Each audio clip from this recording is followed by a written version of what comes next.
Welcome to CNR Extra on City TV. My name is Philip Nii Lartey. Coming up, dismissed students of the Chiana Senior High School in the Kasina-Nankana West District of the Upper East Region appealed to the government and the Ghana Education Service to temper justice with mercy and recall them to school to finish their secondary education. He asked us to do an apology video, which we did. So now I am only pleading they should have mercy on us. We are left with few months to complete and come home. They should just have mercy on us, even if it is to sign. Police deployed to the University of Ghana campus to prevent continuing students of the Commonwealth and Sabah halls from entering their previous halls of residence. The whole thing was pushed to our throat with left to no choice. That's why people accept it. But the 86% they are saying is not true. It is not true that 86% of students from the Commonwealth Hall has accepted to be in the UGL halls. Government and organized labor agree to increase base pay on single spine salary structure by 30% for all public sector workers. The base pay has been increased by 30% for the 2023 financial year. The effective date of this is 1st January 2023. And still on CNR Extra, national leadership of the National Democratic Congress, NDC, intervenes in seeming tension within the Asawasi constituency in the Ashanti region. We take Ashanti to be a very, very critical region going into 2024. And we couldn't afford to leave any situation of conflict here unresolved.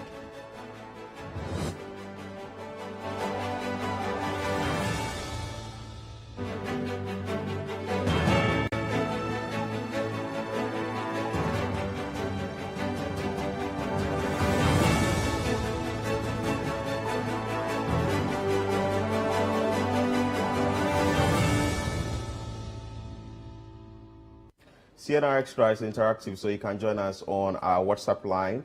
The number is 0204-447033, and also on YouTube, on CityTube, as we bring you all the actions and the stories that have been making rounds. So my brother Hansen Ajiman is here once again to have the conversation with me in studio. My boss, good morning. Good morning. It's a beautiful Friday morning. A beautiful Friday morning, but issues are still around. I mean, you know. Issues everywhere. Let's go straight to the first one. And Chiana students, that is SHS students in the Chiana Senior High School, 8 of them want the government to rescind its decision and get them back to school to continue their secondary education. Let's bring you that insight. Appealing to the government and the Ghana Education Service to temper justice with mercy and recall them to school to finish their secondary education. The students were dismissed by the Ghana Education Service on November 29, 2022 for making derogatory comments against President Akufo-Addo and the free senior high school policy. Now, the remorseful students say they regret their actions and plea for forgiveness. They are therefore appealing to the government for leniency and a recall to continue with their education. The unfortunate derogatory video was recorded on November 10, 2022 at the Chiana Senior High School. The leaked video went viral on November 11, 2022, causing disaffection among a cross-section of Ghanaians. The students were immediately suspended and a committee constituted to investigate the matter. However, on November 29, 2022, the Ghana Education Service, in a letter signed by the Director General, Dr. Eric Nkansa, dismissed the 8 students from school with immediate effect. Speaking to City News, some of the dismissed students say they are surprised at the dismissal and appealed for a second chance to finish their secondary education. I was even thinking they were calling us to just give us punishment or something different to do. But when we got there with our parents, they gave us dismissal letter, which we were even crying in front of the director and then the district director, all of them, including our headmistress. But they were not having mercy on us. They only asked us to do an apology video, which we did. So now I am only pleading they should have mercy on us. We are left with few months to complete and come home. They should just have mercy on, even if it is to sign a bond in the school, so that they will allow us to write our exams and come home. I'm willing to do that. Please have mercy on us. We were only imitating people on social media. We didn't think it would go this far. Please have mercy on us. We are on our knees begging the government and the president that they should please calm down and then call us back to school, because education means a lot to us. We are female children. We can't just drop out like that. And secondly, we are in our final year. Our parents are not really happy with us, so we beg on them. They should please call us back to school. Education means a lot to us. Parents and relatives of some of the dismissed students who described their wards' attitude as unfortunate say they have punished their wards enough over the matter and pleaded with the government to recall them to school. I was very sad. When my ward came to the house, I even drove away from the house, because I've never insulted someone who is even grown up than me, not to talk to the president. And I am sincerely pleading on the behalf of them, all of them, for the president to re-accept them. Because we as fathers, they do things that are not good to us, but we can't avoid them. It was a bit surprising to us. Our daughter or sister has been traumatized, and we are pleading with the authorities that they temper justice with mercy. We know that these are children, and it's just youthful exuberance, so we wouldn't condone what they did. No responsible parent would condone what they did. It's wrong. But in the same vein, we shouldn't throw them to the wolves. Although many have described the decision as harsh, the executive director of Africa Education Watch, Kofi Asari, said schools must be seen as a haven of discipline and not a den of indiscipline. I have no reason not to support the decision to sanction the students for participating in that despicable act of misconduct. I think that we shouldn't encourage such behavior at all in our schools. We should be strict on discipline in our senior high schools. But I am happy that a sanction has been applied. He also noted that the affected students have the right to appeal if they feel the sanction is unfair. We are against anyone, whether the president or anyone from outside the school environment, interfering in the disciplinary processes of schools. It's not one of the ways to go. It also creates a situation where teachers inured to enhancing discipline in our senior high schools and shouldn't be an option to be considered. If the girls in any way and their parents or other like-minded citizens feel that the process and the outcome is unfair, they have the right to appeal against the processes, or they can even go to court. Meanwhile, Child Rights International, in a statement, called on the Ghana Education Service to publish the findings of their investigations, highlighting the concerns of due process followed in arriving at the conclusion to dismiss the students. It noted that education and moral principles are not subjects of dismissal, but for correctional and rehabilitation programs to ensure and uphold the best interests of children in all matters. To err is human and to forgive is divine. The 8 dismissed students of the Chiana Senior High School are appealing to President Nana Akufo-Addo and government as well as the Ghana Education Service to forgive them as they have learnt their lessons. They assure that this will never happen in their lives again, and that given the chance, they have repented from their sin and should be allowed to go back to school to finish up their education. For Certain News, Frederick Aouni. So the plea of the 8 students has been heard by the president, and the president has intervened. A statement was issued from the Ministry of Education asking the Ghana Education Service to consider the punishment that has been meted out to these students. And it looks like the issue has also generated a lot of public reaction. We have that of Charles Ahitu Chega, former GES boss, speaking about it. We have the NDC speaking about it. We have a former Deputy Education Minister, Samuel Okudzeto-Ablakwa, speaking about it.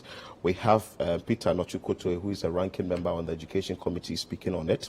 Charles Wright International speaking on it. Africa Education Watch speaking about it. Hansen. Yes. Per what you think, how do you think, what might have accounted to the fact that these children will do these things and will get here today? Well, I mean, these are disciplinary measures that have been taken, and to jump straight to the question, for every school, mostly senior high schools, and for most of us who went to senior high schools, there are codes of conduct for these schools that you are supposed to agree to and you are supposed to adhere to. When you go against these codes of conduct, disciplinary measures can be taken against you. You can be taken through certain disciplinary processes, and these processes can either be internal or external. So in this instance, what we've seen is an external process handled by the headquarters of the Ghana Education Service that has reached this decision that a number of stakeholders disagree with. And the presidency has come out to intervene, written to the Education Ministry. We don't know in what form the president's intervention was, but per the directive that has been given to the Ghana Education Service, we can draw the line that the presidency at least wants an alternative form of sanction for these students, other than a dismissal. For me, I think that this intervention by the president, first and foremost, for me, it's welcoming because of the concerns of how this may truncate the education of these students. Yes. But on the other side, I think that we may be going to a certain tangent that if we are not careful, the level of autonomy that we've given to certain institutions and bodies like the Ghana Education Service will begin to be, to a large extent, you will get higher bodies intervening as and when these issues become public sentiment. You remember the issue with the students who made a video about the president again after the when they went to write their WASI, and they didn't, past questions and their past question didn't go through, and the president had to intervene. I think that we should tread cautiously from getting the presidency always intervening, and rather have a system that makes appeals of such issues to be more prominent, so that we can go through the right processes in reversing them. But if you look at this, I think that the most important thing is that after this intervention, for me, the question is, should the conversation end? No. Should that be it? I think no. Yeah. I think that we should be looking at the sanctioning system within the various senior high schools and within our education system. And I think the sensitization or sanitizing the media space. Reason is, when you watch these children, when they were interviewed, one of them indicated they were imitating or copying what was being done on social media. In this day and age, we have a lot of people sit on radio, sit on TV, say all sorts of things on printable words to the president, to individuals. And at the end of the day, these children are also watching. The society has to be blamed for this. Yesterday, when they spoke to Umaru Sanda, had an interview with Samuel Okudzeto-Ablakwa, it says that we should go to the back door and consider all the things that might have gone wrong with this. Because if all these things aren't done and we come out, these children are punished, or there is an alternative punishment given to them, and the right thing is not done with the societal or changes in the society, and also the mindset changing and other things that has to be sanitized in the system, definitely we are going to go back to this. You just cited an example that when these children or these students went to write the WASI, they had issues with not having exact questions that maybe they may have learned or solved prior to the examination, came out and said all sort of things to the president. Now this issue has also happened. These children will now be, they are also trying to get government or the Ghana Education Service to temper justice with mercy. At the end of the day, if they are also given the leeway, don't you think that it's a way for other to breed other individuals to also come out and say, okay, fine. So when I even go and misconduct myself, at the end of the day, there are going to be CSOs, there are going to be other bodies that are going to support me, and I also go to beg on my behalf. And we go round the circle, and we come to the same place. You have to look at this in the form of what is the aim of a sanction. And what, as a people, do we agree to that when you're applying a sanction to a certain group of people, you should be focusing on? Now, if you look at the Ghana Education Service, and if you look at sanctions related to certain group of people who are categorized as children, there's that greater understanding that ultimately you should be looking at reform and not a sanction that should jeopardize their growth and development. Even though sanctions can also be used as a form of deterrence, sanction can also be used as a form of reformation. But when we are dealing with children, as a people, we tend to tilt more towards sanctions that are towards reformation and will not jeopardize the growth and development of these children. Now, my point is that if we agree so, and the GES takes certain steps, the question you want to ask is that, is GES in its right to take those steps? And if GES takes these steps, are these the only steps that are available to GES? Certainly, this conversation wouldn't end, and we wouldn't want it to end anytime soon. We will definitely come back to this. But what we are also asking for is at least, if the sanctions are being put out there, it has to serve as a deterrent to other people or other students who are also going to take part in these things. The conversation doesn't need to end here. We still need to have more conversation on this and get to the root of all these issues. Let's go to the University of Ghana. And yesterday, heavy security presence was there following what the university is saying, that the students of Mensa Sabah Hall and Commonwealth Hall, the continuous students cannot return to the previous halls of residence. So let's bring you that inset.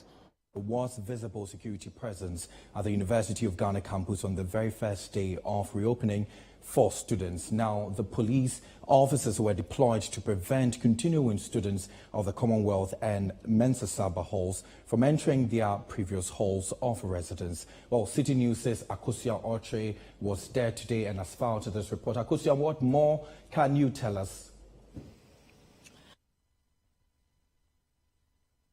Today, 12th January 2023, is the reopening day for students here at the University of Ghana. Now, these students are supposed to report back to their classrooms and also to their halls. That is, if indeed you have gone through the registration processes at these halls, that is the traditional halls. Now, in the past 2 weeks, we have seen that the University of Ghana has implemented some new directives. That is a residential policy indicating that continuing students of Commonwealth Hall and Mensa Sabah Hall are not supposed to report back to these halls, because in the past the school has witnessed a number of rioting and also a number of violent clashes here in these two halls. And so in order to prevent these from recurring, the school has indicated that these continuing students do not report back to these halls. Now, the continuing students have not been excited about the situation. They came in here complaining to the University of Ghana that, look, you cannot do this to us. And so 2023, today being reopening day, the students have come back to the halls trying to gain access. But yesterday we saw the University of Ghana management putting out a statement indicating that it has received some reports that these students were indeed going to come here to try and gain access to the hall, but it issued a strong or stern warning to them, asking them not to come here. And so that is why these police officers you are seeing are currently standing here. A number of them having interactions with the students, asking them to calm down. But we'll speak to some of these students to find out why exactly they have come here and also get their frustrations on the matter. We are supposed to report to school today. We got here in the morning and school security are saying that they will not allow us to enter into the hall. The old rounders came together and we took the issue to court and were able to secure an injunction preventing the university for implementing the new residential policy that they want to embark on. So we got here this morning because the injunction says that the status quo must remain until the substantive case is heard in court. So that is why we are here this morning, because on Monday lectures are starting. As I'm standing here, Monday 11 o'clock, I have lectures. So we need to move in with our things, get settled before we go for lectures on Monday. And that's the main reason why we came here this morning, and they are preventing us from entering the hall. Okay, yesterday the statement released by the management indicated that about 83% of the continuing students who are not going to be allowed back into the halls have accepted to be residents in other residential halls. So if 83% of you have accepted to be in those halls, why are you here? That is not the truth. The reason is that the way they brought about the whole thing, it was like a threat. They said you accept or you reject. If you reject, you become a non-resident. And it's like they pushed the whole thing to our throat.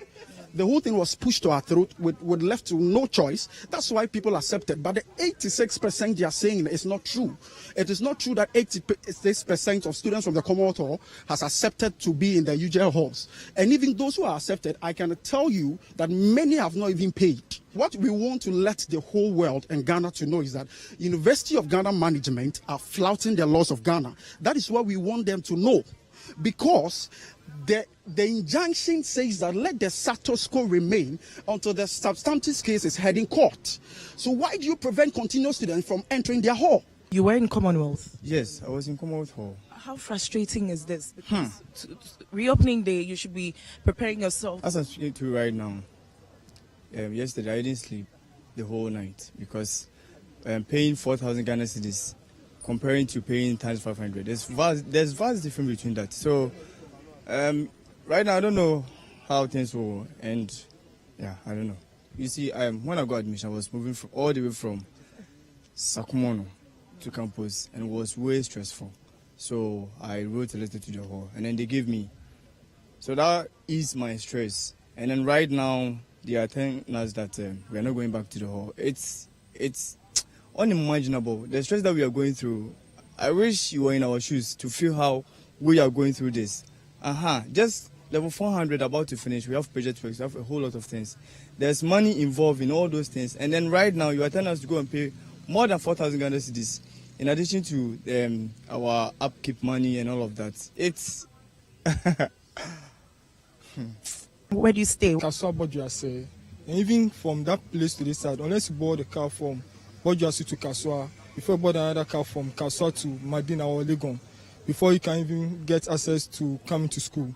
And from look of things, if the hall is not being, if the management is not allowing us to come to our hall and pay this small sum of money for us to be comfortable, how can we leave Commonwealth and go to the diaspora? And imagine if your parents don't have that amount of money and coming from a long distance. Even if you come today and don't have nowhere to sleep, imagine you have no one to stay with. That's the situation at the Commonwealth Hall. This is the Mental Health Hall, the second hall that have also been directed not to allow continuing students back into the halls. And so, as I said earlier, reopening day, you can see a number of students coming in with their parents. tripping in with their luggage to settle in their various halls. The situation is not different here because a number of security men are also here. I'm seeing at about 3 police officers or 4 actually here, also manning this place and checking the registration forms and all of that to ensure that continuing students do not come. So now we'll speak to the management of the university to get some clarification on what exactly is happening with regards to the court order that has been given that the school should not go ahead with its planned decision not to allow the continuing students back into the hall. We've been out there since the university constituted a communications team. We've been out there trying to explain some of these policies to all. And so we cannot continue to be talking about one thing over and over and over again. What I know is that the University of Ghana would do all it can within the confines of its rules to run its activities, including taking every legitimate step to protect human life and property and to create conducive and congenial learning atmosphere for all students. If the court decides that, look, what we are doing, we have no case and all that, and they want us to do X, Y, Z, we are law-abiding, we'll do it. But we'll have to have the opportunity to also explain and state our case as concerned parents and as concerned university workers. Over 80% of the students have already accepted the offer that they be in the UGL. That's the continuing students. Continuing students. But speaking to them, they indicate that that's a lie. Well, we do not, we are academics here. What we do here, we do is such that we don't make idle statements.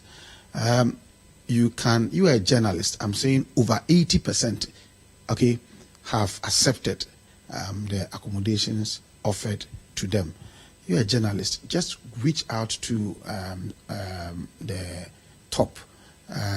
If you speak to the student accountant, the accounts person in charge of student accounts, and all, they will be able to give you detailed statistics to confirm this. So the management of University of Ghana says it is ready to go through the legal means to get their side of the story heard.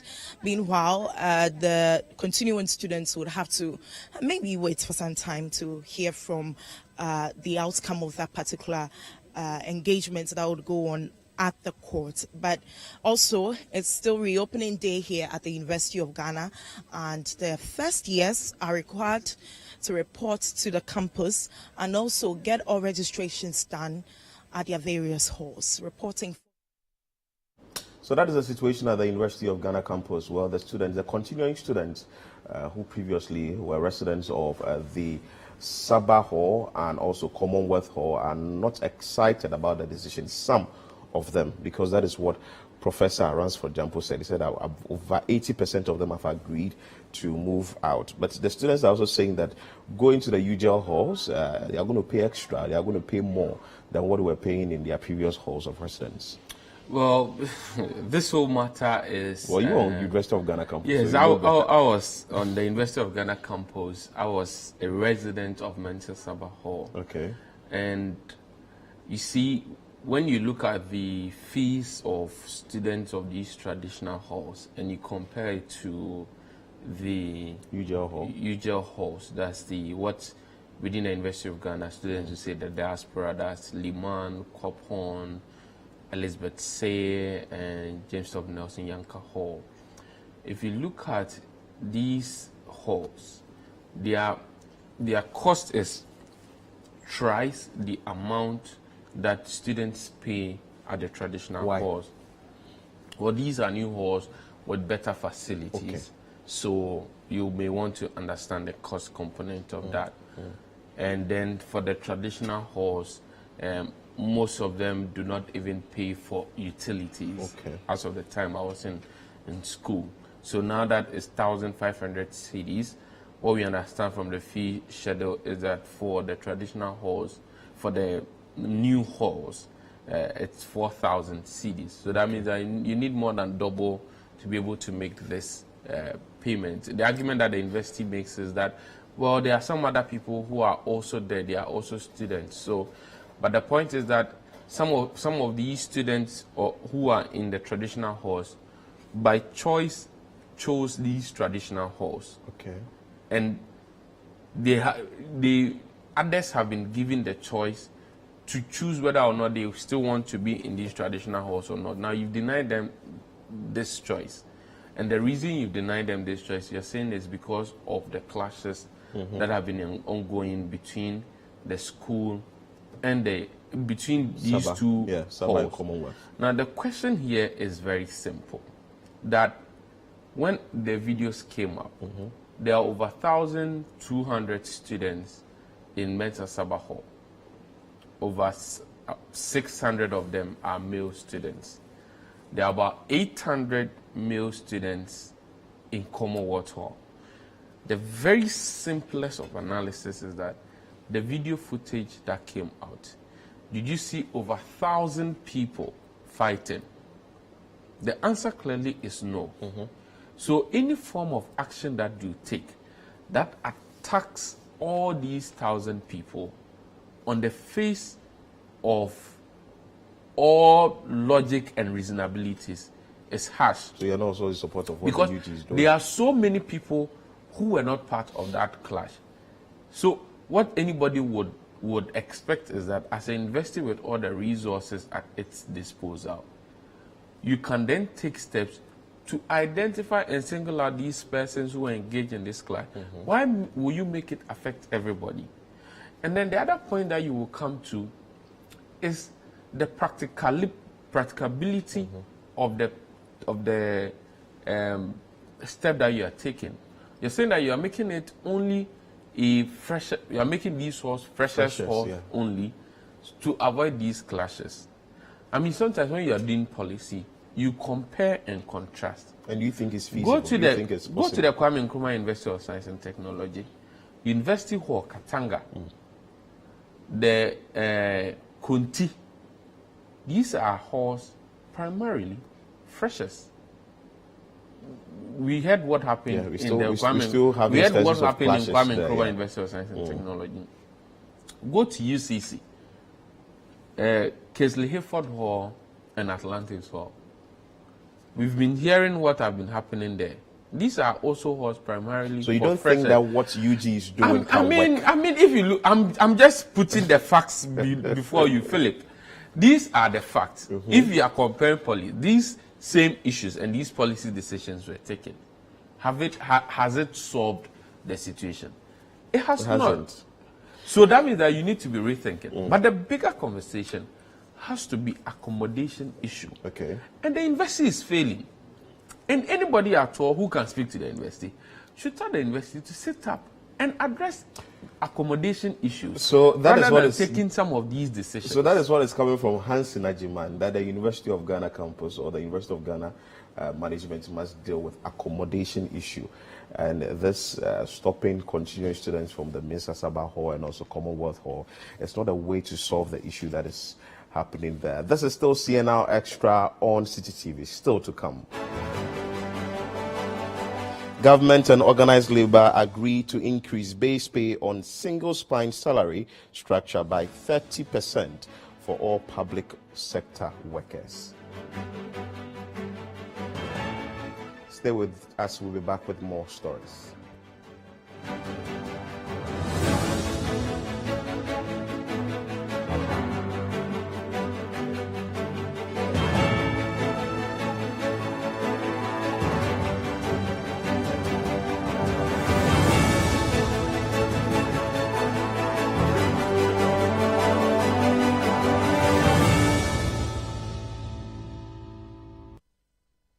Welcome to the Effective Living Series 2023. Another year is upon us, and we are poised to kickstart this new revolution with the utmost zeal. City TV and City FM present to you another rewarding season of the Effective Living series. This year, the Effective Living series will be riding on the back of the theme 2023 Starter Pack, Building Back Better. Every week in the month of January, our team of renowned experts, alongside our exceptional host Bernard Avlem, will delve into various thematic areas that have been carefully selected to cater to your holistic well-being in the coming year. Week 1 will focus on the importance of physical preparation for 2023. After that, we will take a look at emotional and mental health imperatives for 2023 in our second weekly series. Then, we will proceed to the third weekly series with emphasis on professional priorities for 2023. In our fourth and final week, we will dig into the strategic conversation on building financial foundations for 2023. The Effective Living series will be live on the City Breakfast Show on 97.3 City FM at 9 a.m. and on Breakfast Daily on City TV at 9:30 a.m. from Monday through till Thursday. So join us and let's get ready to be equipped with practical information for building back better in 2023. The Effective Living series is sponsored by Enterprise Insurance and Hallmark Freights and Logistics Ghana Limited.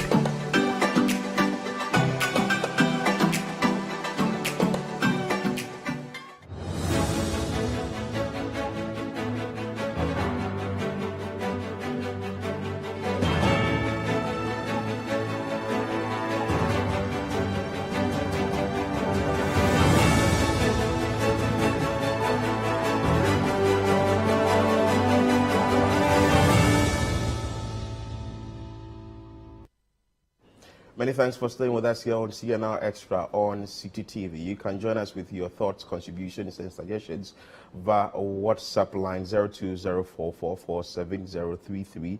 And as well, you can join us on YouTube or on CityTube as we bring you more stories. And let's go to Ekumfi Accra Methodist Basic School, which is in the Central Region, because a 35-year-old teacher, assistant headmaster in that school, was shot. Let's bring you that ESET. A 35-year-old assistant headmaster of Ekumfi Accra Methodist Basic School, who also doubles as the local secretary of the Ghana National Association of Teachers in the Ekumfi district of the Central Region, has been shot whilst attending to Nature's Call. Our Central Regional correspondent Calvis Tete has more in the following report. According to reports, the teacher, Shadrach Frimpong, in the early hours of Wednesday, January 11, 2023, went into a nearby bush to attend to Nature's Call. Some unknown persons shot him in the bush, leading to injuries to his eyes and hands. It is, however, unclear the motive behind the shooting. Here are some colleague teachers speaking to City News.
There's a very sad issue, and it demands that security must be intensified in that area, because an assistant headmaster cannot just be going to a place of convenience and at the end of the day he'll be shot. This is very sad. Well, very, very unfortunate, and I think that the security agencies will have to investigate and enact in trying as much as possible to catch the culprits, and also to make sure that the reasons for this are unraveled, yes, so that at least even teachers within the space will not be traumatized. Be or in any way link this to their work and not feel safe to be able to do their work. So there's little we can say about this, only to say that investigations must be done, and also security must be intensified in the area. Let's go to the organized labor and government. Well, they've been fighting, let me put it that way, because they've been wanting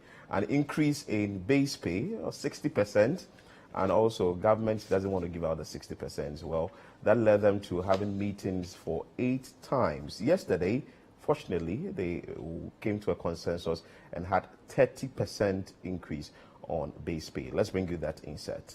Our government and organized labor have agreed to increase the base pay on the single spine salary structure by 30% for all public sector workers. Now, the Controller and Accountant General have, however, been directed to make payments effective January 1, 2023. Now, organized labor earlier demanded a 60% increment to compensate for the harsh economic conditions. However, the government says though the payment takes effect from January 1, 2023, the 30% increment brings to an end the payment of the cost of living allowance.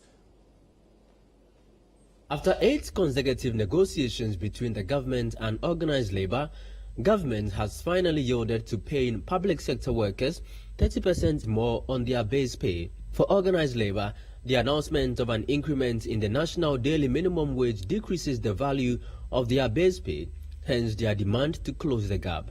Speaking to the media, Minister for Employment and Labor Relations Ignatius Bafwewa says the 30% increment brings to an end the payment of the cost of living allowance.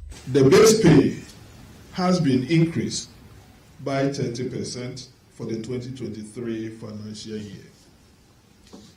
The effective date of this is 1st January 2023. And as I said, this brings to an end the 2022 COLA of 15% of base pay salary. We want to entreat the Controller and Accountant General's Department, the paymaster of government workers, to start effecting this in the January 2023 salary payment. Finance Minister Ken Oforiatta bemoaned the toll the 30% increment will have on the government's finances. According to him, the government is committed to ensuring a peaceful relationship with labor. This is going to take a toll on the budget, but I'm confident that with enhanced productivity and the commitments that we both have given to each other to make sure that there is peace in this country as we look at pensions issues, labor issues, I think we've come to a satisfying conclusion. And I really would like to thank all of you for your commitment to that. Fiscal implications, of course, we'll have to work with that, but really the issue of a peaceful environment for us to work is something that we treasure, and we really applaud you for that going forward. Speaking on behalf of Organized Labor, Executive Secretary of Civil and Local Government Staff Association Ghana, Dr. Isaac Bampo Addo, said it will also work collectively with the government to increase its revenue base to aid in the development of the country. We're going to come up with ideas to improve the revenue generation of this country. And we know the next time we meet at base pay negotiation. So it's good news that at least the organized labor and government have agreed on a 30% increase on the base pay of the single spine salary. Mind you, this is the 8th. They agreed on that during the 8th meeting. That's a very long time, from 1, 2, 3, 4, 5, 6, 7, 8. Well, and commendable. And for me, I think kudos to leadership of organized labor. I think that they've held their grounds. They've been consistent with their demands in seeking for better conditions of service for their members, the Ghanaian worker. There's more that can be done ultimately, because if you compare conditions of service of the Ghanaian worker to other places, there's still more to be done. But that notwithstanding, I think the finance minister even noted that we all have to appreciate the impact that this will have on budgetary allocations. And I don't think that we should always be one-sided. We will need to consider things holistically, because the government had made its projections without this 30% increment, and meaning that we'll have to find money elsewhere to supplement payments for these workers. So we have to appreciate that, yes, it is going to have a toll on the budget. But for me, I think the ultimate thing is that we should be looking at value for money. These people that we are paying, these people that we are going to increase their salaries, how is their work helping the growth of the nation ultimately? I mean, a lot of reports have come out about the ineffectiveness within the public sector. It is no news that there are, or there may be, many people on our payroll who essentially are not necessarily adding to the development of the country or value to the development of the country. And this is the next step I think organized labor and government should go to ensure that the people that we are paying, they are really doing the work as they ought to do. The other issue has to do with the issue of ghost names.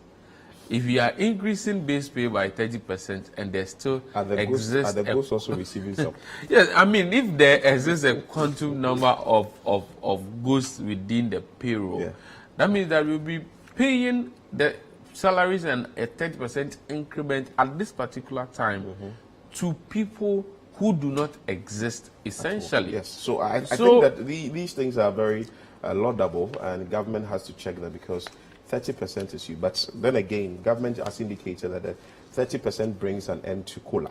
Yes, I mean, and I think that is a win situation for organized labor, because COLA was 15%, now I have 30%. So that means that I have 15% more. And mind you, we've always talked about how 2022 has really affected the incomes of households. So, I mean, it might not even do a lot for households, but I think that it may help to keep body in shape. Well, it will help to keep body in shape. But let's come to Ghana's economy now, because the president has given Ghanaians the assurance that by February, we will have the full IMF bailout agreement. Let's bring you that insert. Now, President Akufo-Addo has given the strongest indication yet again that Ghanaians should expect a full IMF agreement in February this year. President Akufo-Addo says all necessary arrangements have been put in place for the balance of payment support after the staff-level agreement. Speaking at a meeting with some African-American students from the Harvard Business School at the Jubilee House, President Akufo-Addo says Ghana's economy has in recent times suffered greatly. City News' Samira Faye has more. Government in December 2022 reached a staff-level agreement with the International Monetary Fund, IMF, as part of processes leading to a full bailout. The $3 billion balance of payment support, according to President Akufo-Addo, is expected to hit the country's accounts by February of this year. Nana Akufo-Addo says the support will help government revive the economy, which has recorded a downturn in recent times. We've had a difficult 2 or 3 years in trying to reposition our economy to grow again. Some basic statistics that you're all familiar with. What has happened to energy prices, what's happened to food prices in the world, raw material prices. All of these, Ghana has not escaped from the difficulties associated with them. And the difficulties that confront our people and the economy at this time are intimately tied to these developments. It has in the end, it forced us in the end to try and find an accommodation with the International Monetary Fund. We're going through that process with them right now as we speak. And hopefully by the end of this month, or latest by the middle of February, a full-blown IMF agreement will be put in place, which will help us repair our public finances. Took a big hit as a result of the developments that I've spoken about, and begin, therefore, to rebuild the confidence of outsiders in our economy and our own self-confidence in the manner in which our economy can proceed. We've already achieved a staff level agreement with the IMF. We did so in, I think, really record time last December. It is an important preliminary step towards a full-scale agreement. But we're working on it, and we believe we will succeed in implementing the various considerations of the staff level agreement that will enable us to have a full IMF agreement. The president adds that despite the numerous challenges, government has put in place policies which help mitigate the plight of Ghanaians. He says the introduction of the free SHS policy and the establishment of more factories under the 1D1F initiative is helping. First of all, in the area of education, as I said, 800,000 people in senior secondary school when I came into office, with a situation whereby every year for the last 10 years, 100,000 students from junior school could not go to senior school because of money. We have a program which we've called the One District, One Factory program. And as the name connotes, the idea is, as much as possible, to encourage rural industrialization by setting up viable industrial enterprises in each one of the districts. We have 260 districts in Ghana, in each one of these districts to have it. So far,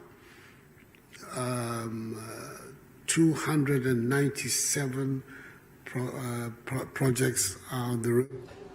So that is what the president has said, and we are hopeful that, as he has said, it will materialize. By February, at least the full IMF agreement has to go through, then the economy can be okay. Well, it's good to hear, because if we all and sundry agree that we need the IMF deal, I mean, even at the time we're doing all this e-levy back and forth, there were persons who were very strong in their opinion that without the IMF, we cannot set the country back and reset. So it's good news to hear, and the assurance coming from the president. We can only hope that by middle of February, there will be the board level agreement, and then we can essentially continue with the implementation of our economic recovery program.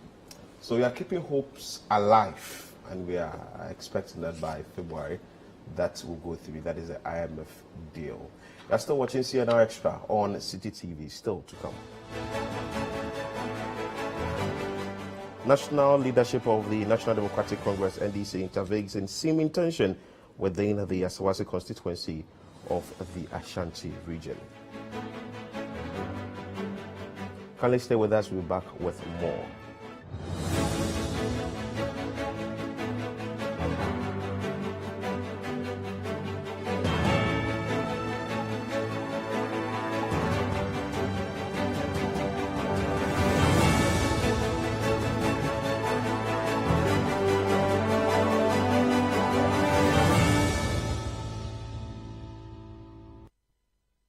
It's City on the Go. You don't have to miss any of your favorite television and radio shows on City TV and City FM. Enjoy thrilling content from your world of great television and relevant radio at your convenience. Subscribe to CityTube on YouTube. Turn on your notification button and receive prompts on our live streaming sessions and new content uploads. For easy access to the CityTube page, scan the barcode on your screens. Subscribe to the CityTube page and voila! Unlimited content awaits you. Don't forget to subscribe to CityTube for amazing content from City TV and City FM.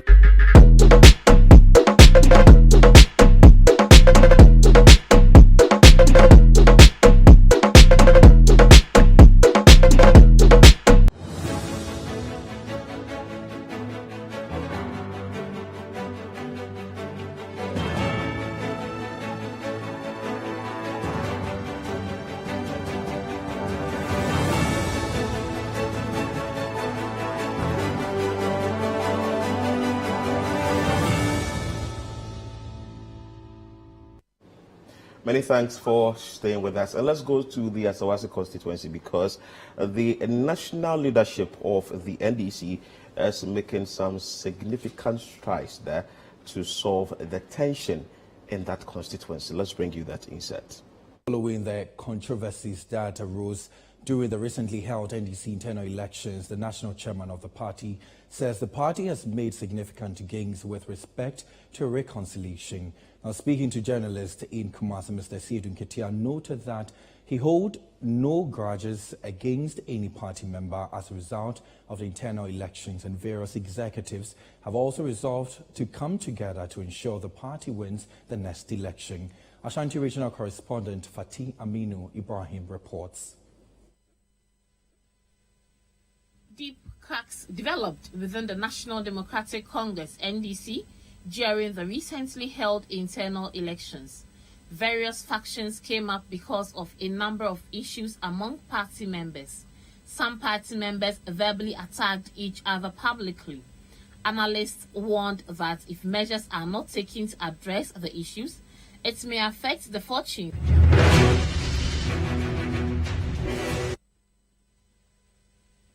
Deep cracks developed within the National Democratic Congress (NDC) during the recently held internal elections. Various factions came up because of a number of issues among party members.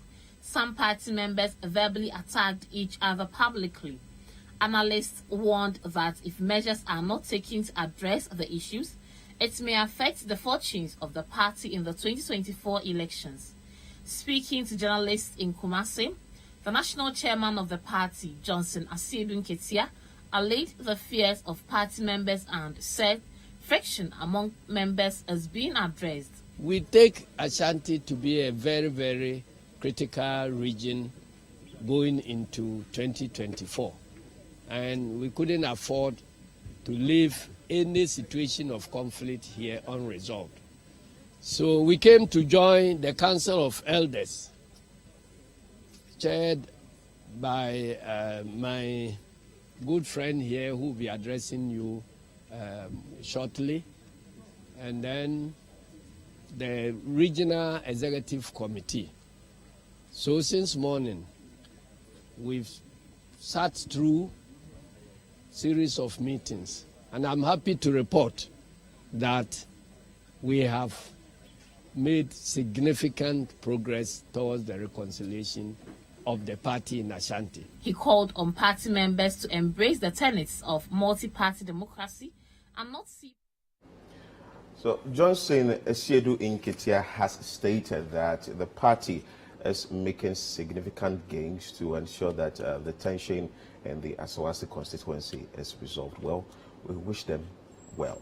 Well, and by extension also the entire country, they are seeking to address issues that came up during the contest, and every multi-party democracy is as strong as its parties, and particularly its opposition parties. So hoping that they can solve their issues before the main contest begins for 2024. Thank you so much, my brother Hansen Ajiman, and many thanks for your time for joining us here on CNR Extra. My name is Philip Nii Lartey. Keep watching City TV.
The sisters are back with more chic and spice than ever. Join the League of Exceptional Sisters as they come to the rescue of relationships with the all-new season of Sister Sister. Be it gut-wrenching personal secrets, jaw-dropping partner shenanigans, or the cringe-worthy deeds of family and friends, our sisters will be here to help you weave through the simplest and most complicated relationship issues. Sister Sister airs every Thursday at 7 p.m. on 97.3 City FM and every Friday at 9 p.m. on City TV. Sister Sister is sponsored by Kel Kids Toothpaste, the Ghana AIDS Commission, and ONGA.